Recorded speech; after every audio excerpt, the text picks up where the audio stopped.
Well, we're studying the parables of Jesus, and what we're seeing is they're maybe not what you thought. His parables primarily address the subject of the kingdom. They're apocalyptic, they're eschatological. Today, we conclude our study of the parable of the sower of the seed. Jesus explained that the seed is the word of the kingdom, and it portrays four different responses. First is the seed that falls beside the road. Second, the seed that falls on rocky ground. Third, the seed that falls among the thorns. And fourth, the seed that falls on the good soil. Now, the seed that falls beside the road was those who heard the word of the kingdom, and immediately Satan came and took the word right out of their heart, and Jesus said so that they would not believe and be saved. Now, every time the word of God is proclaimed, spiritual warfare takes place, and there is a battle for the heart of the hearer. The seed that fell on the rocky ground was those who heard the word, received it with joy, but then persecution and affliction came because of the word, and they who were only temporary, they fell away. Now, this portrayed the Jewish persecution of Jesus, the apostles, and the first century followers that resulted in the loss of family, friends, possessions, and even the loss of life in the face of intense persecution. Now, the seed that fell among the thorns was those who heard and received the word of the kingdom, but the worries of the world, the deceitfulness of riches, and the desires for other things choke out the word, and it becomes unfruitful. It certainly has application for you and me today, but specifically, it was a word given by Jesus to the apostate first century Jews who were determined to protect their system, their temple, their wealth and prestige by rejecting him as their promised Messiah. Now, this morning we look at the final response, the seed that falls on good soil. Now, in explaining the parable to his disciples, Jesus says in Matthew's version, "And the one on whom seed was sown on the good soil, this is the man who hears the word and understands it, who indeed bears fruit and brings forth some 100-fold, some 60, and some 30. Now notice the distinction between this and the other three responses. We have, number one, we have good soil. Number two, he hears the word of the kingdom. Number three, he understands the word of the kingdom. And number four, he bears fruit.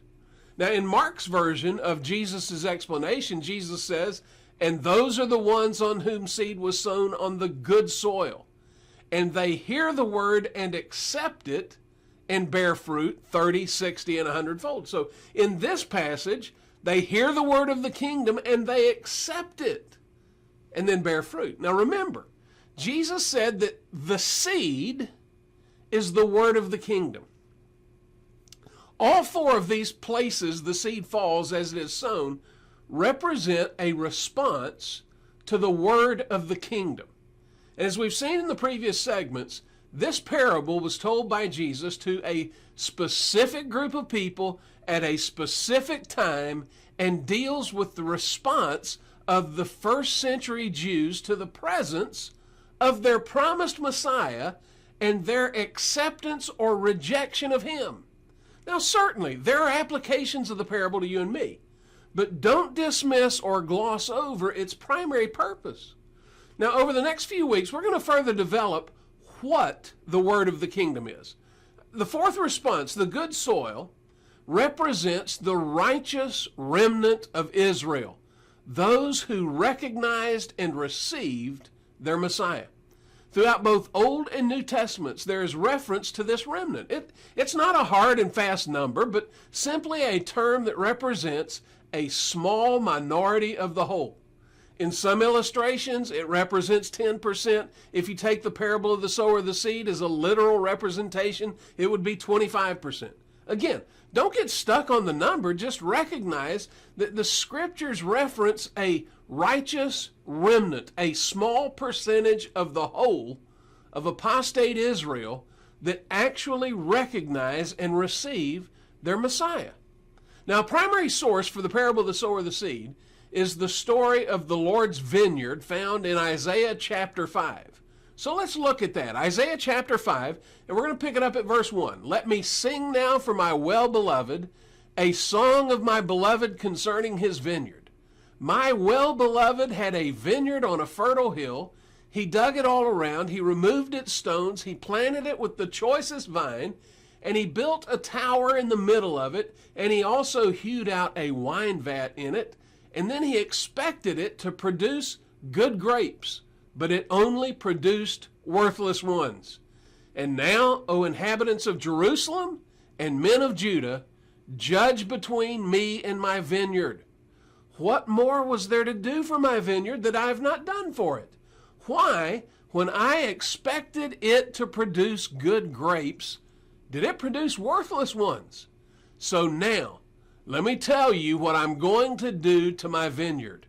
I will remove its hedge, and it'll be consumed.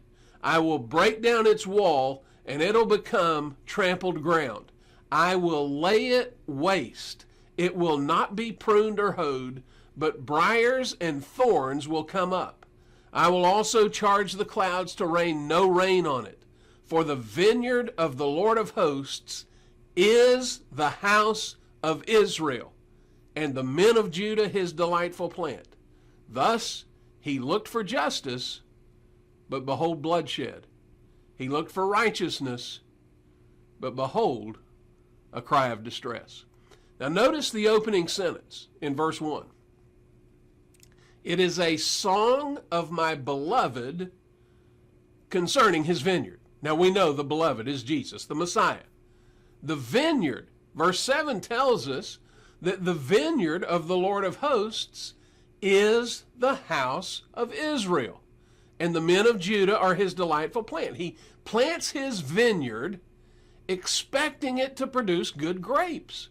He puts a wine vat in the middle of it to process the grapes, indicating his anticipation. But the vineyard only produces bad grapes, worthless fruit. And the story or the song then turns into a prophecy of destruction.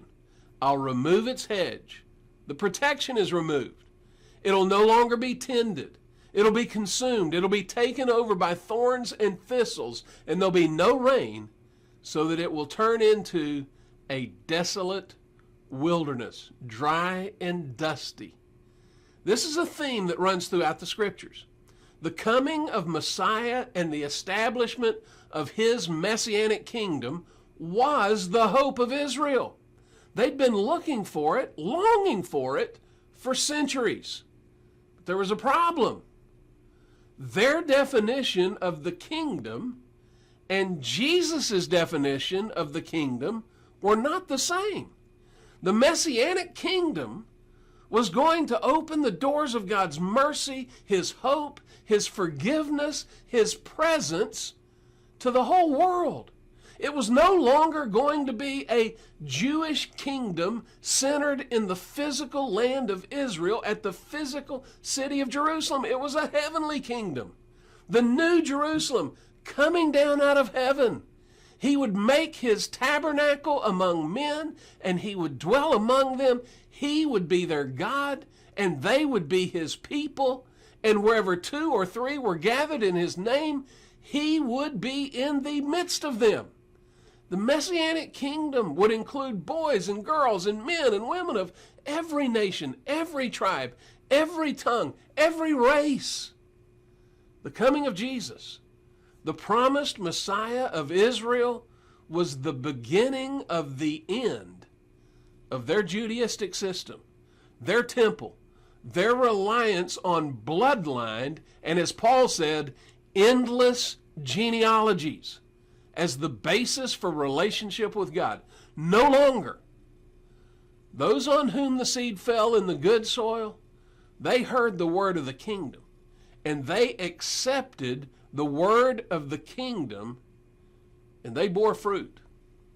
Well, I hope you'll join me right here again tomorrow morning as we continue our study of the parables of Jesus and begin to look at the kingdom. Why not click on the subscribe button down in the lower right-hand corner of your screen, and you'll be notified in YouTube whenever a new video gets posted. Hey, thanks for joining me today. I hope you'll go out and make today a great day.